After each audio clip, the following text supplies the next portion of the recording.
Greetings, beloved. It is Pastor Mark here again for another Lent Day Devotional. We're on day 21 now, so we're finishing the second half. So welcome to the second half of our devotion time. So glad you could be with us and work through these scriptures, get our heart ready for Easter. Now we're once again going to be in the Psalms, so grab your Bibles and find Psalm 37. It's an often quoted psalm, but often just little pieces of it, not in its full context. And we're going to get all 40 verses in today. So we're going to get started here in just a second. So find Psalm 37. Before you do, I want you to have this theme in the back of your mind of what David's talking about.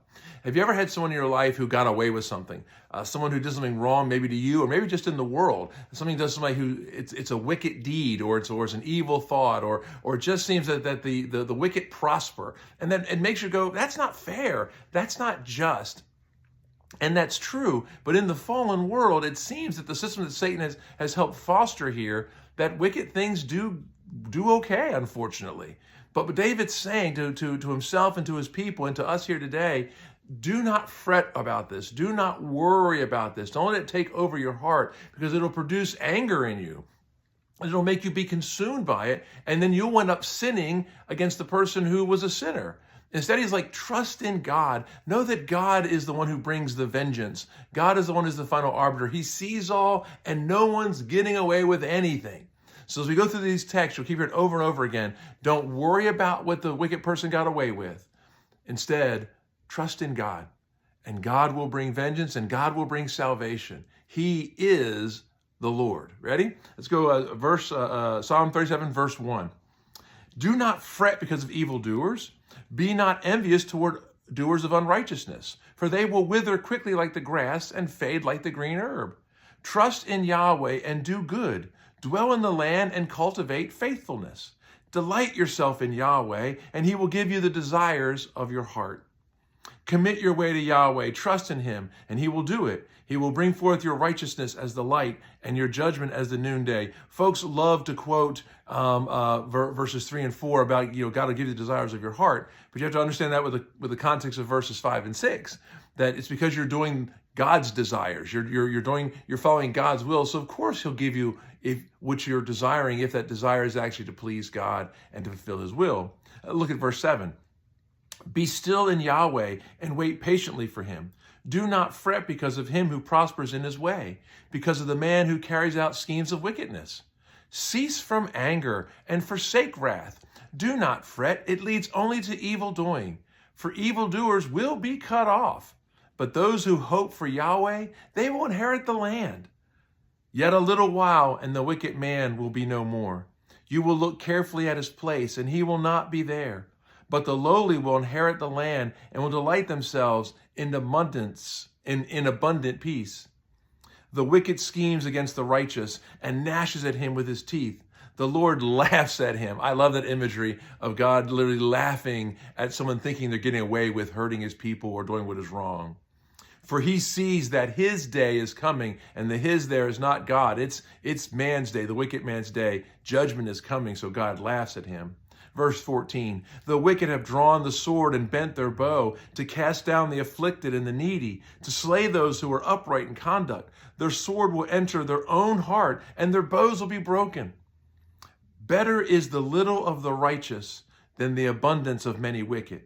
For the arms of the wicked will be broken, but Yahweh sustains the righteous. Don't keep worrying about how much the wicked person got or how much they made or what they're worth and their value. In the end, it's better to be righteous and poor than to be wicked and wealthy.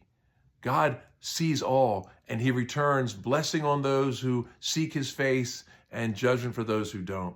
Look at verse 18. Yahweh knows the days of the blameless, and their inheritance will be forever. They will not be ashamed in the time of evil, and the days of famine they will be satisfied. But the wicked will perish, and the enemies of Yahweh will be like the glory of the pastures. They vanish in smoke.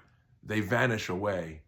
The wicked borrows and does not pay back, but the righteous is gracious and gives. For those blessed by him will inherit the land, but those cursed by him will be cut off.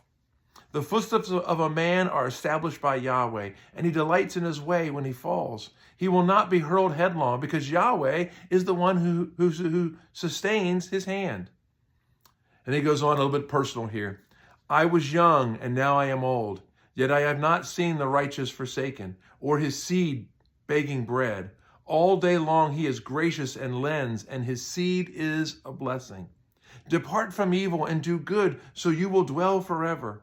For Yahweh loves justice and will not forsake his holy ones. They are kept forever. But the seed of the wicked will be cut off.